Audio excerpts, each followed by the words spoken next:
Larry, what contribution do you think your drinking had on your suicide attempt? A lot. From a very early age, I was depressed. Didn't know I was depressed, didn't know what it was. Thought it was normal. Like I'm going back to when I was 10, 11, even before that. And I got I got drunk. My first drunk was when I was 14 at a wedding, and everything changed for me then.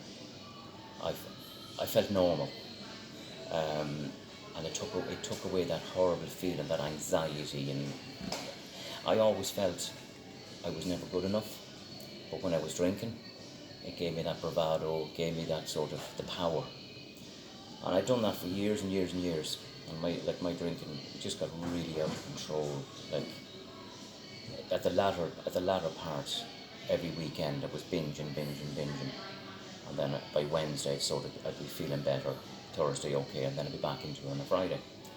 So then when I did stop drinking, as I said before, I went as a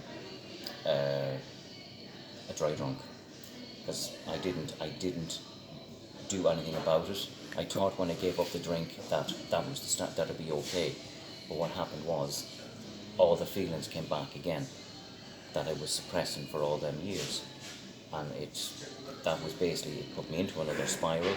My depression went out of control, and like I said, the alcohol suppressed. It helped it along. When I stopped the drinking, it was worse.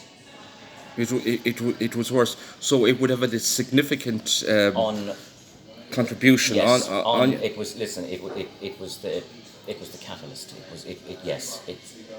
It sent me doolally.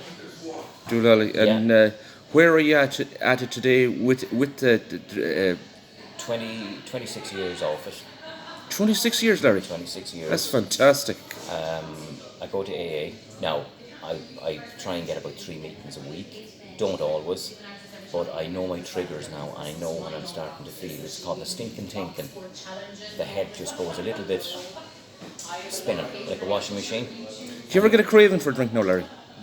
No. No. Very rare. No. Just a stinking thinking, Yeah, the kind stinking of thinking. Yeah. They say the whirl of thoughts. Yes. I still get a little bit of anxiety. I'm on medication.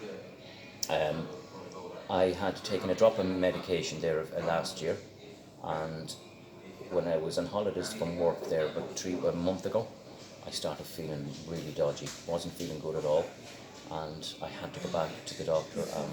I had to up my medication again. Up your dosage. I'm on 60.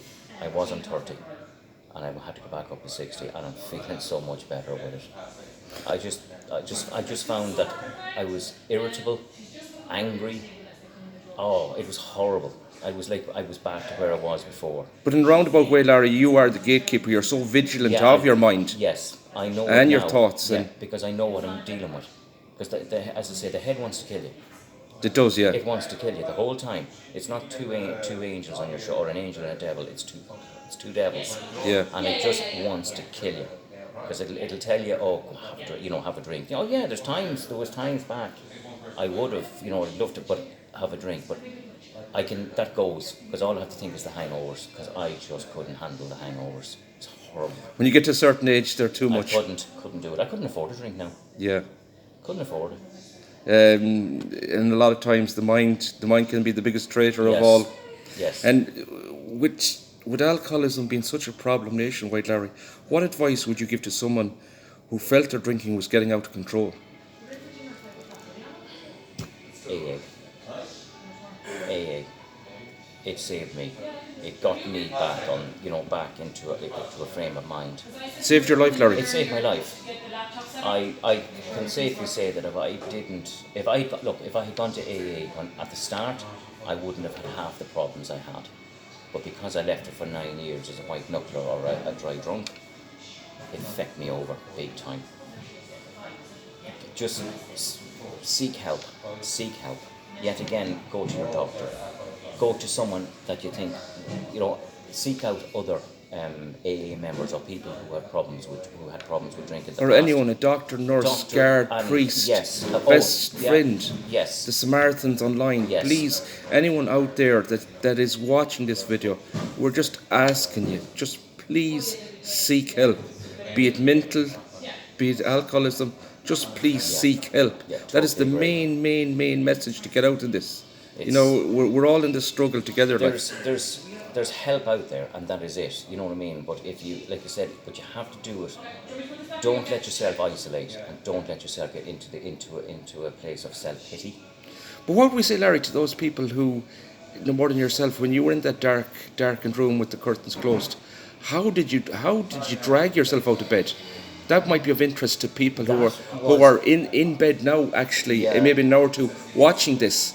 And what advice would you give them that they're in the depths of depression through maybe financial reasons, relationship, drugs, gambling, and maybe and just can't get out of bed? What would you say to them? You just That- need to get that energy or that power to get out of it, to get out of bed, try and get out of bed, and to seek help from some source. Because at the end of the day, you're just going to end up, it's just going to get worse, and it's just going to spiral and spiral and spiral, and you're just going to be left either dead, or you're just going to be in that pain, the blue bird of misery every day. And you can't live like that. You can't. Now, I'm not saying I'm perfect. I still can get a little bit, you know what I mean? But Yeah. I know my triggers, and I know I've never been back in that place. Even when I was feeling bad a few weeks ago, I wasn't really back in, there's times I felt a bit suicidal, that them thoughts come into your head, and then you sort of think, oh, hey, hang on, you just knock them out. You can get rid of them.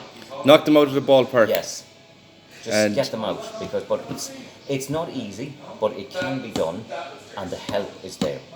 And Larry, that is a nutshell. And you know, at the end of the day, life is such a beautiful thing. Yeah. Like Yeah. it's a gift we've been given. Do you know what I mean?